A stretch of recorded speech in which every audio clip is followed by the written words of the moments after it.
ఓం నమ శివాయ. జూన్ నెల 2026 కన్యరాశి ఫలితాలు. ఈ కన్యరాశిలో ఉండవలసిన వాళ్ళకి అదృష్టము, లలాటకము, యోగము, నక్షత్రము, స్థానబలం. మరి ఈ కన్యరాశిలో ఉండవలసిన వాళ్ళు ఏ కార్యక్రమైనా కానీ ఎంతో కష్టపడి అవలీలగా అనుకున్న దాన్ని పూర్తి చేయగలుగుతారు. కానీ ఎన్ని రోజులు వీళ్ళు పూర్తి చేసినా కూడా చెడమ తీరిక ఉండదు, దమ్మిడి ఆదాయం ఉండదు. వీళ్ళ మీద నరదృష్టి ప్రభావము ఎక్కువగా కనబడుతుంది. మరి ఎన్నో రోజుల నుంచి ఎదురు చూస్తున్న ఒక అవకాశాలు, మంచి మంచి అవకాశాలు వీళ్ళకి దగ్గరలోకి వచ్చేసినాయి. వీళ్ళకి ఈ కన్యరాశిలో ఉండవలసిన వాళ్ళకి నూతన పనులు, నూతన కార్యక్రమాలు, విదేశాల ప్రయాణాలు, కొన్ని పెద్ద పెద్ద పనులు అనేది అభివృద్ధిగా రావాల్సినవి కూడా అతి దగ్గరలోనే కొన్ని కనబడుతున్నాయి. మరి 1, 2, 3 సంవత్సరాల నుంచి వీళ్ళు ఏ కార్యక్రమం చేసినా, ఏ పని అనుకున్నా, ఎక్కడితో పోయినా వీళ్ళు కలిసి రావట్లే. ఎందువల్ల అంటే వీళ్ళ మీద ఉండాల్సిన కొన్ని గ్రహ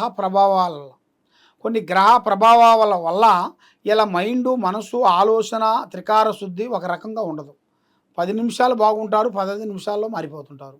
మరి ఏది చేసినా, ఎక్కడ పోయినా కూడా ఏదో ఒక సమస్య వెంటాడుతుంది. మరి ఇప్పుడు ఇలా జాతక చక్రంలో వేసి చూసుకుంటే ఈ కన్యరాశి వాళ్ళకి ఒక స్త్రీ నుంచి అదృష్టం పట్టబోతుంది. మరి ఎన్నో రోజుల నుంచి ఎదురు చూస్తున్న ఒక స్త్రీ నుంచి, ఆ స్త్రీ నుంచి వీళ్ళకి అదృష్ట యోగం అనేది ఒక పెద్ద స్థాయికి వెదగాల్సిన యోగం అనేది రాబోతుంది. మరి ఉద్యోగ పట్ల, వ్యవసాయం పట్ల, విద్య పట్ల కొన్ని మార్పులు రాబోతున్నాయి. మరి నూతన పనులు, నూతన కార్యక్రమాలు, అభివృద్ధిగా వచ్చే మార్గాలు కూడా అతి దగ్గరలోనే కొన్ని కనబడుతున్నాయి.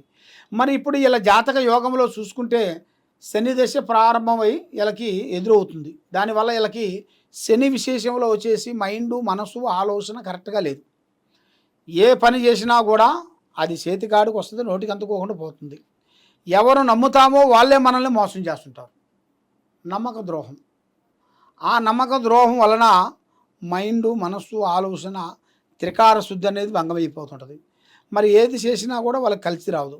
ఎందువల్ల అవుతుంది, ఏమిటి తెలుసుకోవాలి అని మీకు చాలామందికి చాలా సందేహాలు ఉన్నాయి. కాబట్టి మీ మీద ఈ గ్రహాలు ఉంచుకొని మీరు ఏ పూజ చేసినా కూడా మీకు ప్రతిఫలం కనబడాలి కదా. ఆ ప్రతిఫలం లేనప్పుడు మీరు ఏది చేసినా కూడా వ్యర్థమే.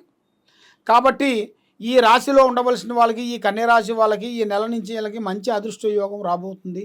పెద్ద పెద్ద కార్యక్రమాలు కొన్ని పూర్తి చేయబోతున్నారు.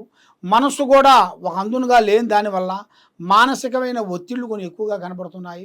కాబట్టి ఎలాంటి సమస్యలు ఉన్నా కూడా ఈ కింద ఉండాల్సిన నెంబర్కి మాకు ఒకసారి సంప్రదించినట్టుగైతే నీ పేరుని బట్టి, సమయాన్ని బట్టి, మీ జాతకాన్ని బట్టి ఎలా ఉంది, ఏం జరుగుతుందో అనేది కూడా మొత్తం చూసి మొత్తం చెప్పగలుగుతాం. సర్వో జనా సుఖినో భవంతు. ఓం నమ శివాయ నమః.